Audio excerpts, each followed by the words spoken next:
Good morning. Welcome to our Friday session at Namaste Village. Good to see you, Mark. Good to see all of you. Good to see all of you. We're so happy you could join us today. This is going to be a fun session. The last session of the week is always fun. I don't know why. Maybe you're looking forward to sleeping in tomorrow morning. You don't have to get up and have session, but this is the moment right now. And right before the session started, I sometimes I just feel something that calls me to a particular passage or an email or something that I heard or read. And I trust that. I always just trust that feeling. And what I felt right before the session was one very simple line that is taken from today's lesson that we've been doing for the Enlightenment Partner Program, our 3-month coaching program. And that line is simply this: everything that is holy. Think about that for a moment. Everything that is holy. If it's not holy, if it's not perfect and whole, it is not. It's not real. It's very similar to that statement in A Course in Miracles. Nothing I see. Wait. Intro, give it to me, Mike. Introduction, Course in Miracles. Nothing real can be threatened. Nothing unreal exists. Herein lies the peace of God. Everything that is holy, is whole. And everything that is right here within me now. Bodhi. Why is Bodhi being such a naughty boy today? Bodhi, didn't you hear me? Everything that is holy. Come here. So this is our lesson today. He's getting all aggravated. I don't know why. But isn't that how we all are? We get aggravated. We get, worked up over silly things like other dogs. Everything that is holy. Including you, Bodhi. All right, get out of here.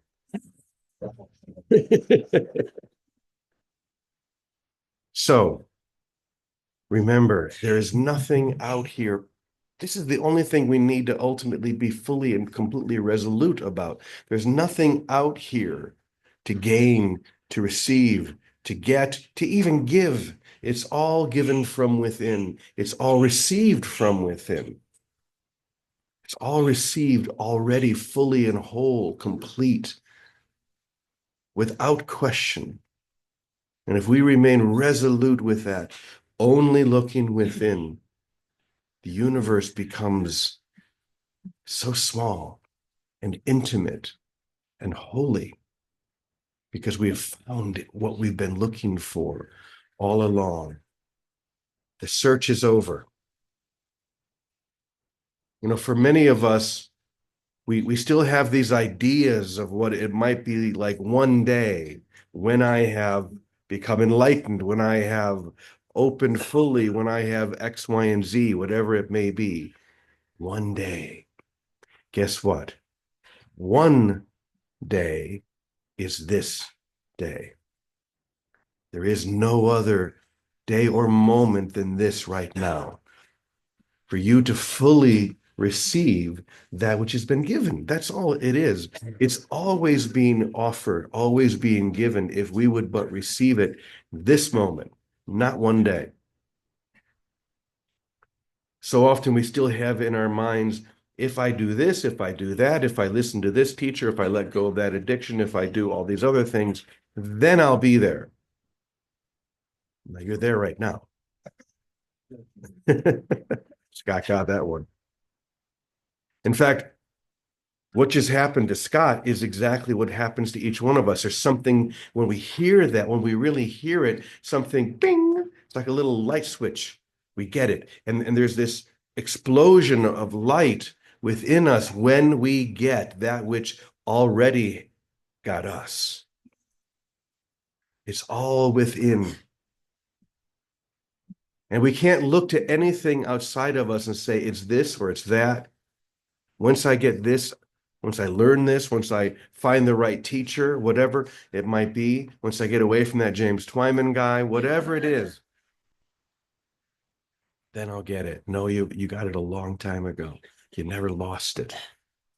So I want to share a parable all about that. It's called The Parable of the Empty House. Here we go. There was once a woman named Mira who had been married for nearly her whole life. Her husband, Arav, had been her companion through every season, planting gardens, raising children, traveling to far-off villages where they bought trinkets and tokens, each one marked with a laugh, a kiss, a memory. When he died, her heart cracked open like the earth in a drought. The funeral was simple. The hymns were sung, the ashes scattered.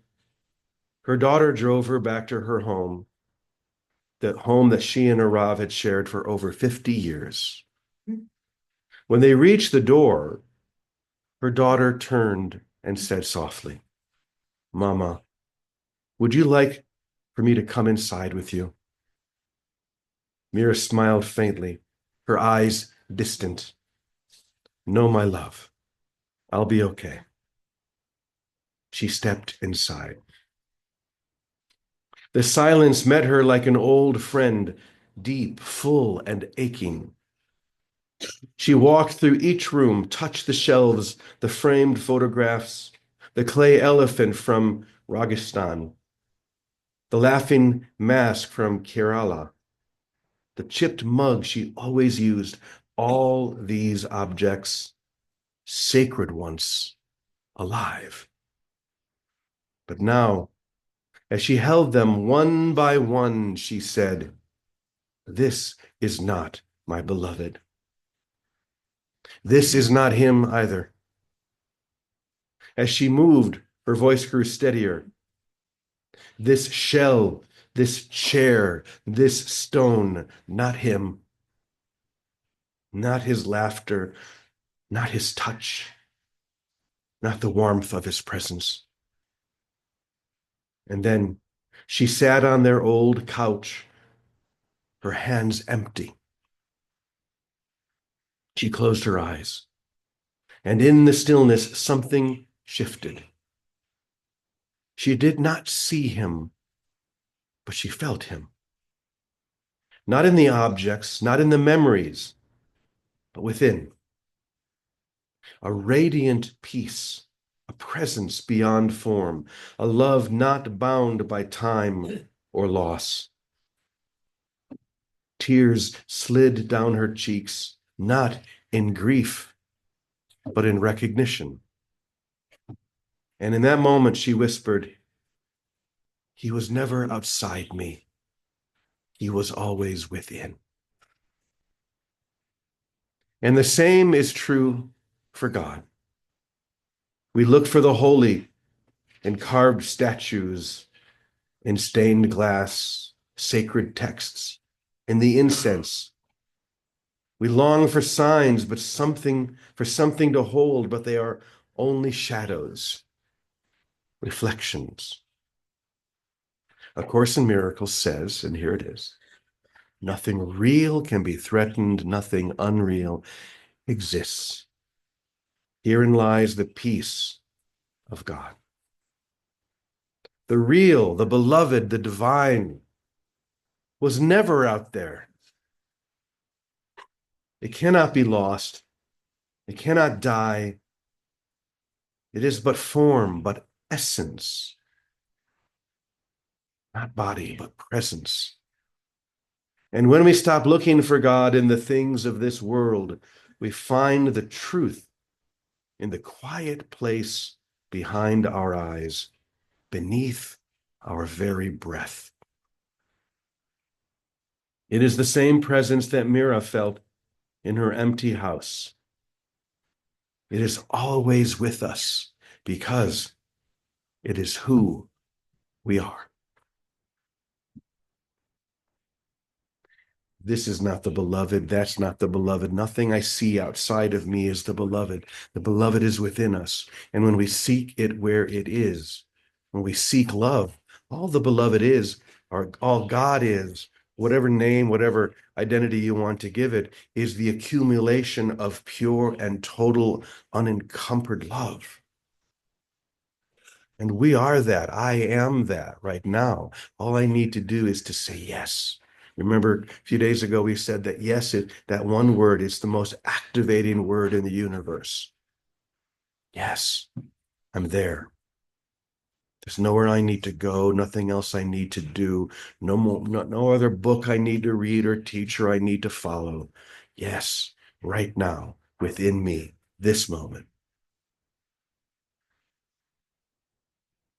So, that being said, I have a song. I came well prepared today. So Mark sitting over here, he's the one who taught me how to create these AI images and different things. So thank you, Mark. He does an amazing job himself. I've been loving his videos. But to be able to just take the words, the lyrics, put them in and have them emerge almost instantly in this beautiful arrangement, to then describe a photograph. I would like to have a picture of a woman standing on a beach looking up at the stars. And there it is. Then to take that photograph and to put it into another program and to say, now I want that woman, that same woman that is static in that photograph, to be able to look up, to turn around and to smile and then lift her arms up into the air. And then within a minute, there it is. Seems like a miracle, right? Seems incredible. It is incredible. But do you remember what I said? I think it was the first of the week, maybe last week, I can't remember. It won't get you there. All of these incredible technological advances, AI and all the different things, but they can give you something.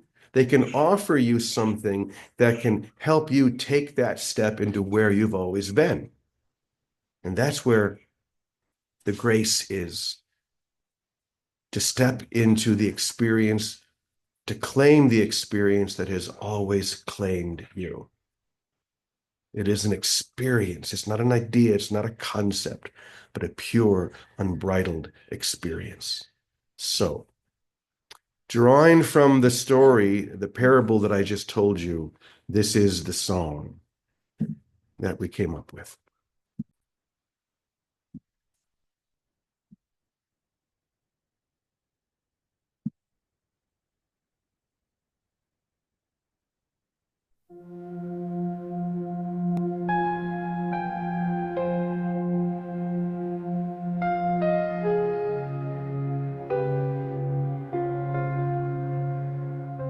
My beloved is not found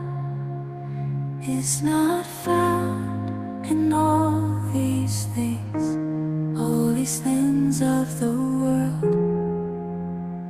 but within me, deep within my heart and soul. No temple walls can hold you, no silver crown can claim. The stars may shine above me, but still I speak your name. You are the breath within me, the light that makes me whole. My beloved, ever shining in the silence of my soul.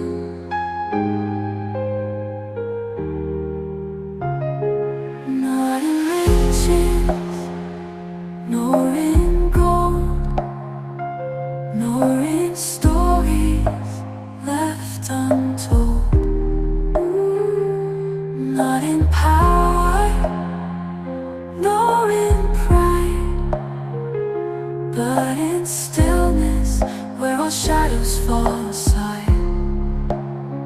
No temple walls can hold you. No silver crown can claim. The stars may shine above me, but still I speak your name. You are the breath within me, the light that makes me whole, my beloved, ever shining in the silence of my soul.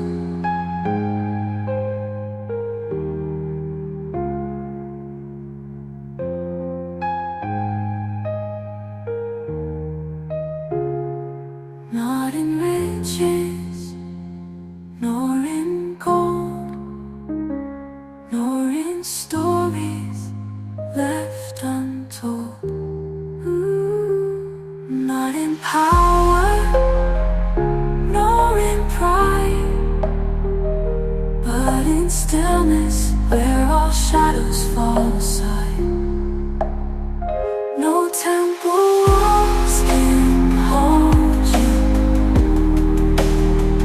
No silver crown can claim. The stars may shine above me, but still I speak your name. You are the breath within me, the light that makes me whole, my beloved, ever shining in the silence of my soul.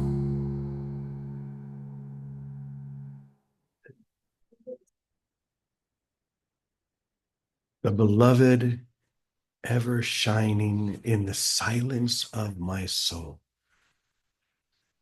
That's it right there. That's all you need to know. The beloved is ever shining there within you. If we would but claim that which forever claims us, this becomes so simple,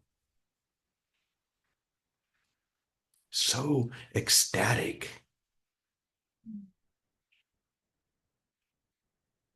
If I could claim only one goal, I would say my goal is to be an ecstatic, to be in ecstasy all the time. And that is exactly what happens when we claim the beloved, ever present, ever holy, ever whole, within the silence of the soul. Right here, right now, this very moment.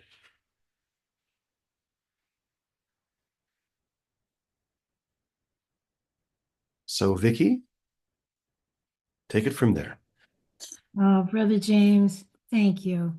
The lyrics are exquisite. It's not even the right word, but the lyrics and the way AI worked it, it's an experience that's the message. It's thank you so much.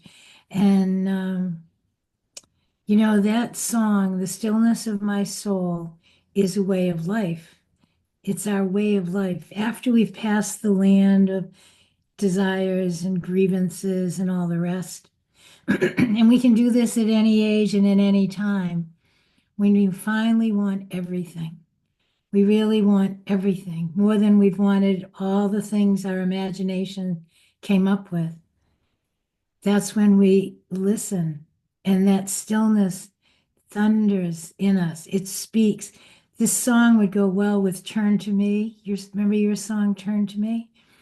Turn to me in the stillness of my soul as a way of life in all things, at all times, because there's never a time that now is not.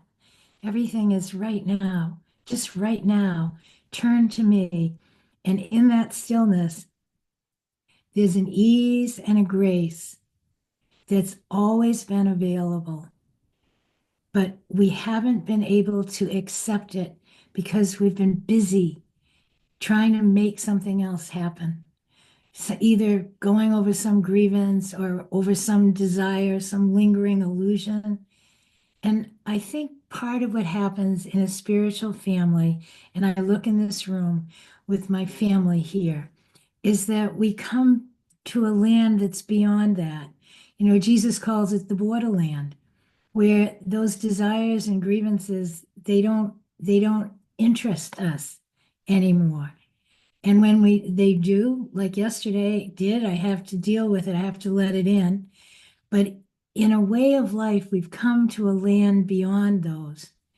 And this is the land where there's that simple choice that only happens right now to choose that grace, that way of grace, that what comes through in the stillness as love that takes care of us, that comes with all the information we need, where to go, what to do here while we still find ourselves here, without any need for us to be concerned, except to relax and let it just lead us. And then the lesson or the experience is one of trust, simply to trust it. And as a family, I think we have reached that place.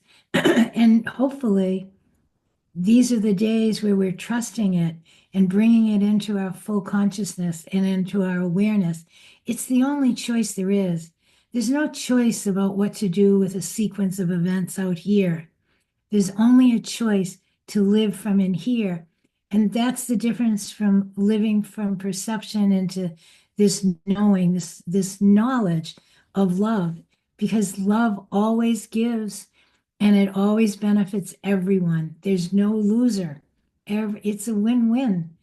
So the more that we get comfortable, I guess, and part of the way we get comfortable in it is we do it together and we tell each other stories of living in it together, of trusting it and letting it celebrate and sing through us. So thanks, Brother James. Thank you, everyone, for letting love sing through all of you, all your faces, all your eyes, all your everything. Thank you, Jimmy. I love you all. Mm. Thank you, Vicky. What a Thanks, family. What a beautiful gift to be able to join and to lift each other, as Vicky said, to be lifted together into this light. So needed right now in this moment. In whatever this world is. I don't know what this world is, but it's something, and all I know is that it needs our love. So let's keep lifting it higher and higher. Calico, why don't you finish us off? I loved it. I was thinking as I was listening, AI is amazing. It's kind of like to the turn of the century, what electricity was to our world, AI is to our world now. But as you say so beautifully, but that's not it. It's a tool. Will it get you enlightened? Not a chance, because that's an inside job. And that's the silence of the soul. I'm getting feedback. Okay, and so it's in prayer, and as I go along this path, there's less to say. I just posted something on Facebook yesterday. It's like, before you say anything, just ask yourself, does it really need to be said? Because really, the less words we use, the more we're turning inward. And as we turn inward, we have less thoughts. And so with less thoughts, there's less to say. And isn't that a beautiful thing? So it's just really about the silence of the soul. And it's just a continuing prayer, And so whatever you're standing in front, just pray, send it a little love and keep the words, into obscurity, send them back into obscurity from where they came. They're not necessary. So thank you so much for this. It was beautiful. Thank you, Calico. So important for us to remember that words are symbols of symbols. They're twice removed from the truth. And we can engage with symbols or symbols of symbols, or probably symbols of symbols of symbols. You know, it just keeps going deeper and deeper and deeper. And that's what the dream state is. The dream state is just a continuing cycle and circle of symbols that keep us locked and spinning. But now the time has come to hold still and to let them all go in the silence of the soul. That's where we find where we've always been. If you've been spinning in a circle for a long time, you get so dizzy, you don't know where you are. Even when you stop for a moment, you're confused and everything is still spinning. But if you hold still within the silence of your soul, and remember, everything that is what? Holy. Everything that is holy. And if it's not, then you don't have to worry about it because it isn't real. So make everything holy. Most of all, within you, not within the body. We have a tendency to go like this, within me. This is not me. I am not this body. This does not define who I am. I may instinctively go like this when I say within, but the within is everywhere. The within is everything. And yet it's not outside of me. That's what the silence of the soul brings us to. And to that we say, Amen, Amen, Amen, y punto. Namaste, everyone. Have a beautiful weekend. We'll see you on Monday. Love you all. Bless. Love Time you to all. switch to me, James. Oh, that's right. Thank you.